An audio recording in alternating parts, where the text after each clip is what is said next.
பாடுகளுக்காய் இயேசு காயங்கள் பட்டார்.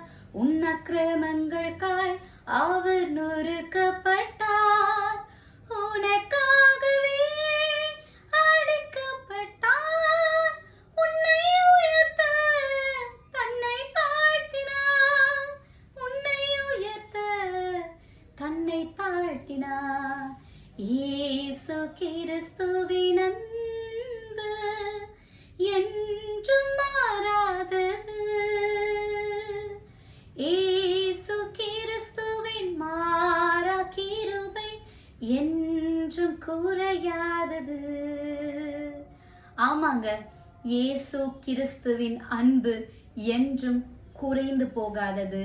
நம்மளுடைய அக்கிரமங்கள் நிமித்தம் அவர் அடிக்கப்பட்டார், நொறுக்கப்பட்டார், காயப்பட்டார், ரத்தம் சிந்தினார். எல்லாமே நம்ம பாவங்கள்ல இருந்து நாம விடுபடவும், நம்மளுடைய பிரச்சனைகள்ல இருந்து நாம விடுபடவும், நம்மளுடைய பரம்பரை சாபங்கள்ல இருந்து நாம விடுபடவும் அவர் நமக்காக கல்வாரி சிலுவையில சுமந்தாருங்க. இன்றைக்கும் அவர் தன்னை தாழ்த்தி நம்மை உயர்த்த அவர் உண்மை உள்ளவரா இருக்காரு. விசுவாசத்தோட அவரை நம்புங்க, அவரை உறுதியா பிடிங்க. கண்டிப்பா உங்க வாழ்க்கையில நன்மைகளை பார்ப்பீங்க. பாவத்திலிருந்து, வியாதியிலிருந்து, சாபத்திலிருந்து உங்களுக்கு விடுதலை வேணுமா?